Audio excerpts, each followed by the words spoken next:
In one country, there's a coup d'etat, and the country is immediately embargoed, with all the resulting effects on the population. In another country, there's a coup d'etat, but it's applauded in France and in the United States. Bonjour tous, bienvenue sur Planète Info TV. La vidéo que je vais vous jouer pour vous est une vidéo importante. Il s'agit d'une sœur, c'était lors on dirait, d'un colloque ou un séminaire, quelque chose comme ça, où je vois qu'il y avait toutes les races confondues. Et il se pourrait que c'était de parlementaires, mais c'est un truc de politique comme ça.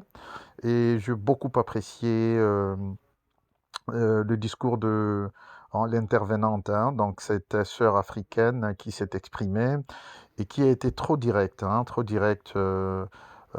surtout vis-à-vis des Occidentaux, avec leur politique, disons, coloniale et qu'ils continuent à appliquer aujourd'hui, croyant que l'Africain, il est toujours le même.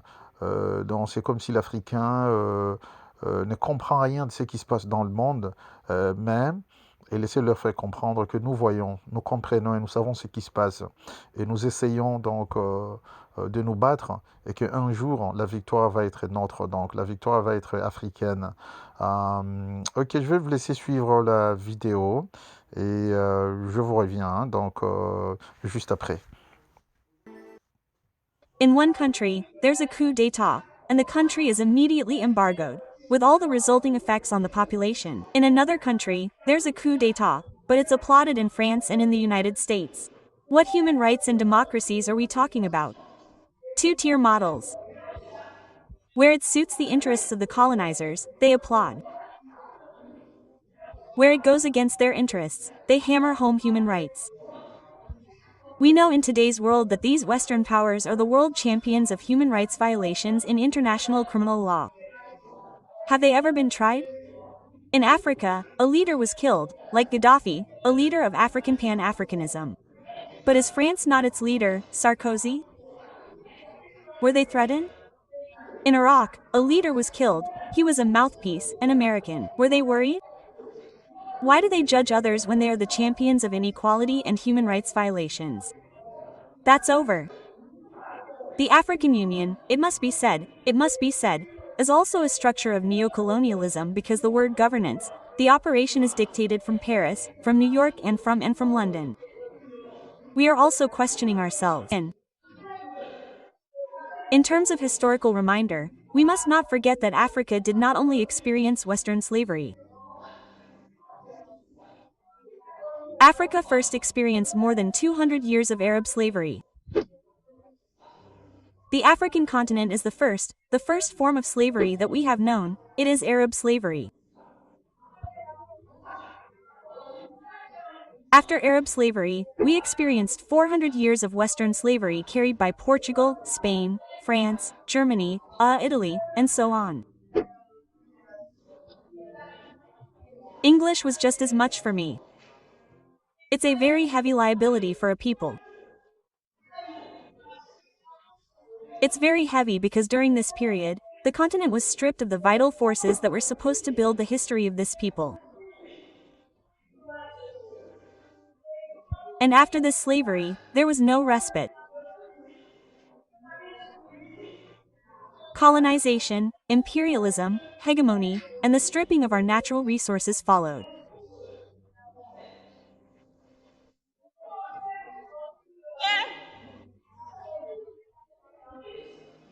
We thought we had gotten out of the rut through the independence struggles, but we didn't receive the Berlin Congress of 1944. We didn't receive after the Berlin Congress of 1944, which focused on the division of Africa like a cake on the world stage, and this division had the consequence of dividing peoples without taking into account all their affiliations, their unity, their culture, their structure.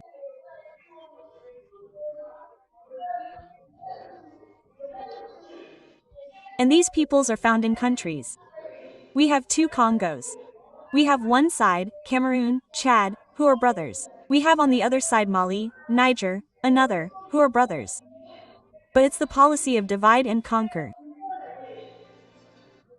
And after that, we entered neocolonialism. In the 1980s, with the economic boom, the economic boom linked to industrialization in the West, we experience globalization. And what are the effects?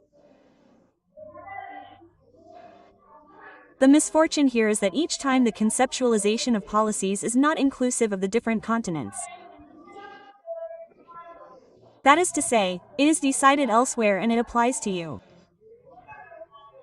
And we will realize that, and I say it as a famous writer Mathickel said, and well, César. Ici, j'aimerais attirer l'attention des Africains sur ce qu'on appelle aujourd'hui la globalisation, la mondialisation, que nous voyons trop souvent certains des spécialistes, donc des économistes, des grands économistes africains essaient de défendre. Donc, alors qu'en réalité, ce qu'ils défendent, c'est les mauvaises politiques de l'Occident, des mauvaises politiques qui ont été établies par surtout ces institutions de Bretton Woods, telles que les Fonds monétaires internationaux et la Banque mondiale. Vous voyez, cette sœur ici, elle va évoquer, disons, les politiques telles que les politiques d'ajustement structurel qui ont été appliquées vers la fin des années 70, donc début des années 80, et qui ont alors dévasté les économies africaines, alors que le FMI continue à dire que voilà, c'est le meilleur système et la Banque mondiale, et que si jamais vous ne voulez pas l'appliquer, ils allaient sécher leurs aides. Et c'est ce qu'ils avaient fait pour le pays qui n'avait pas voulu, voire même pas seulement sécher leurs aides, mais c'était des coups d'État en Afrique. Pourquoi? Parce qu'il fallait endetter le peuple africain. Vous voyez, il fallait les endetter. Donc il faut continuer avec ce cercle vicieux qui est l'endettement. Vous voyez, là où votre président s'endette aujourd'hui et que cette dette-là doit être payée pendant 30, 40 ans par une génération qui n'a jamais goûté à ça et qui n'a rien profité de ça. Ok, on continue. He said this, in the globalizing world, there are two ways to get lost. The first way to get lost is total dilution in the universal. And that is what Africa is experiencing today. Total dissolution in the universal. That is to say, we have lost our bearings, we have been assimilated, we have been led to absorb everything that comes from elsewhere, and we no longer know ourselves. We have lost our identity, and how can we be strong in the give and take of the globalizing world? How can we balance the power dynamics with these power dynamics that are unfavorable to Africa? It is not possible. The second way to get lost here is segregation in the particular. What does that mean? As much as we are against a globalizing world that has subjugated people who have subjugated peoples, as much as we are against the Arcus because today it is no longer possible for a people to close in on itself, it is necessary that all people contribute equitably to the construction of this world that we would like to be globalizing. So what are the rapid effects of globalization on our sovereignty in Africa? Instruments of Western domination and hegemony have been imposed on us. One of the instruments is the implementation of structural adjustment plans. But our compatriots, Africans, can tell us here what the cost of living was like, how the state plays an essential role in access to basic social services for citizens. How can we ask, through the structural adjustment plans imposed by the Bretton Woods institutions, the World Bank, the IMF, and others for the benefit of the so-called aid contributors, what aid is this?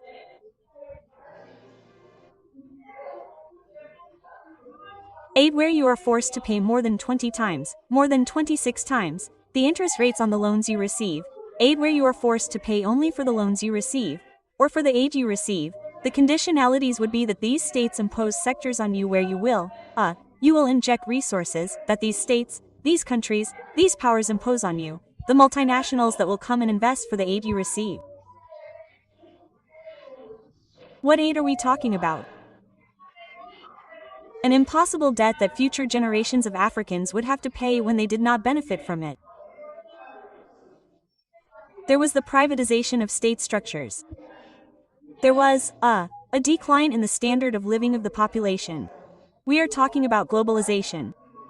We are being forced to enter international world trade. How can Africa enter international world trade if it isn't the one setting international prices?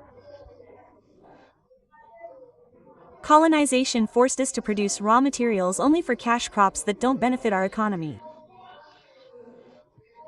Products that others, France and others, need for their economies. They don't benefit us at all.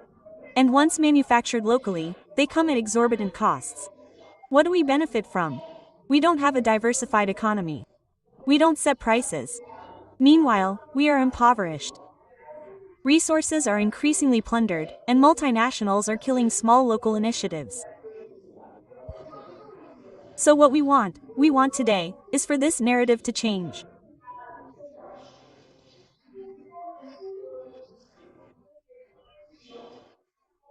Today, we want the conditions of cooperation, the strategies of cooperation, the conditions to be set mutually and fairly between those who receive and those who give so that there is no longer a power structure and we are winners.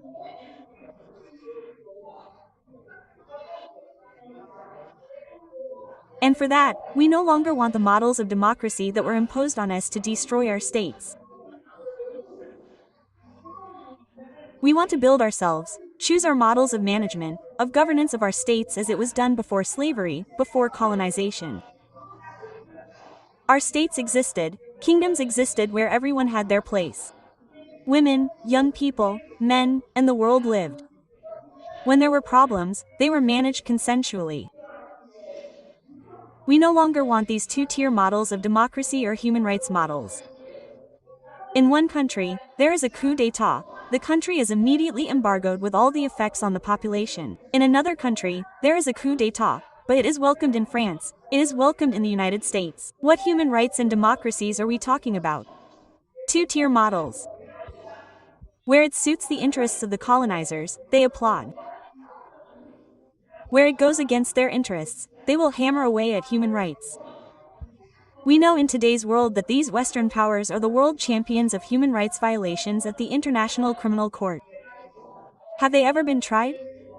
In Africa, a leader was killed, Gaddafi, a leader of African Pan-Africanism. But is France not its leader Sarkozy? Have they been threatened? In Iraq, a leader was killed, he was a mouthpiece, an American. Have they been worried? Why do they judge others when they are the champions of inequalities, violence, and human rights? That's over. We Africans today, at least I do, what we teach the younger generations is to find their identity. We cannot be forced into globalization, and that costs us our African identity, our cultural identity. For globalization to be effective, everyone must have the right to make their own choices. And that is true sovereignty.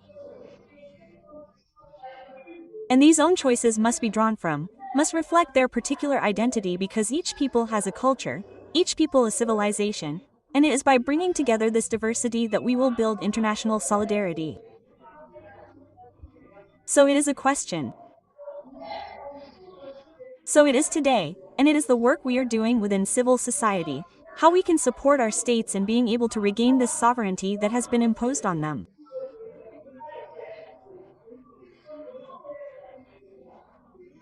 And we say, we no longer want to be complacent by any power whatsoever.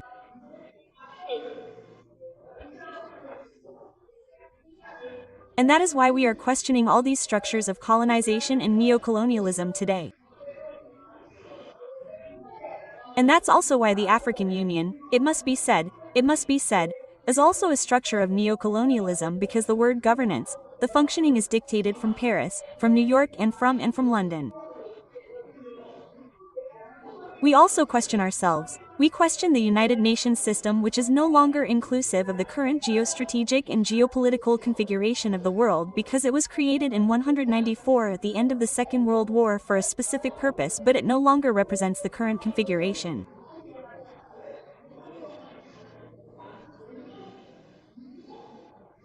We question all that and we say thank you infinitely here to the team of Dabas, Sabine and the others. the Azerbaijani government who took this initiative, and we think of continuing this collaboration to work in all ways towards the effective liberation of peoples and that peoples effectively judge their sovereignty.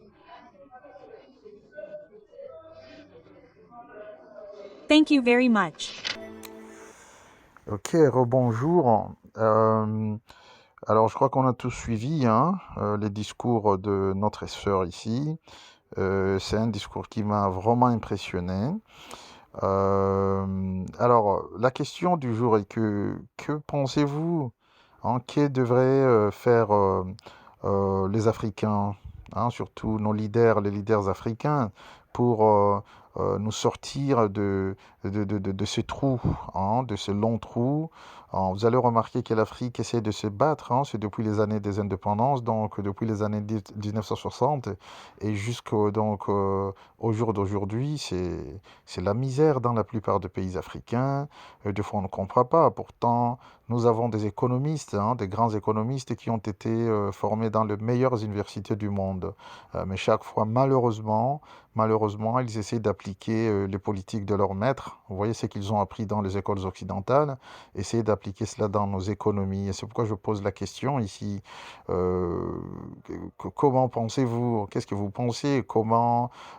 Qu'est-ce que les Africains devraient faire pour sortir de ce marasme économique qui gangrène leurs économies depuis des décennies? Ok, alors merci d'avoir suivi la vidéo. Je vous demanderai de nous mettre de vos commentaires dans ce que vous pensez du discours de cette sœur qui est une intrépide selon moi, qui est une courageuse pour tenir un tel discours devant toute cette marée-là humaine composée de toutes les races du monde. Ok, donc laissez-nous vos commentaires en bas et n'oubliez pas de partager la vidéo. Merci, à la prochaine.